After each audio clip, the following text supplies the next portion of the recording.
before they found out they were wrong, before they stole my home in systematic jealous rage and envy, when hallways smelled of oxtail and plantain, when you knew everyone on the block, before they made the move, before gentrification, when it was Bed-Stuy.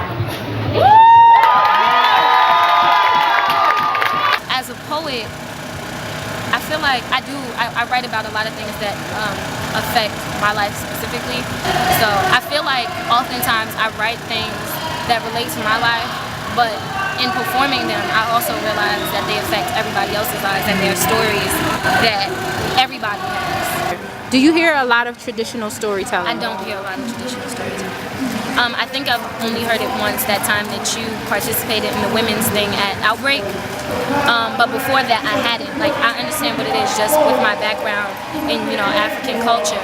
I understand what it is, but I haven't seen anybody really maintain that space. And I do think it's an important part. I think that oftentimes we lump all different types of storytelling into hip-hop culture or spoken word without necessarily realizing that they are subtopics and they are necessary. So you've never heard a storyteller outside of me tell stories, like traditional folk tales? I haven't heard that storyteller besides you. Okay, so if I say the word griot, what do you think a griot is? I think a griot is, just based on like deducing, I think a griot is a storyteller, but from Africa who tells stories to children. Am I right? No, I'm wrong? It's not a right or wrong thing. It's just interesting. So you say it's a storyteller from Africa who tells stories to children. Right. Why do you think they tell stories to children? I think it's a way of passing down the history. And with folk tales, there are a lot of lessons and things that you need to pick up. And one of the best ways to learn them is through stories. So you're a child, correct? Yes. Have you, and you've never heard a storyteller?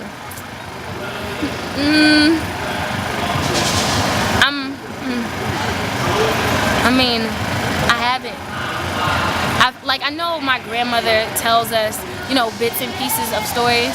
So, I mean, I know that she does that, but I don't know if I would necessarily classify her as a griot or a storyteller. I classify her as a grandmother, and part of her job would be to, you know, tell us stories. Okay. So, so you think the griot's work?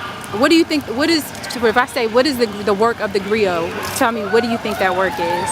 I think the work of the griot is teaching through the stories that he conveys, he or she.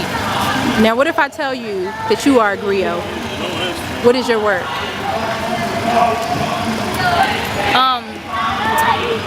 My work is to be a vessel to teach through the work that I convey, to relate to the people, to spread lessons, understanding.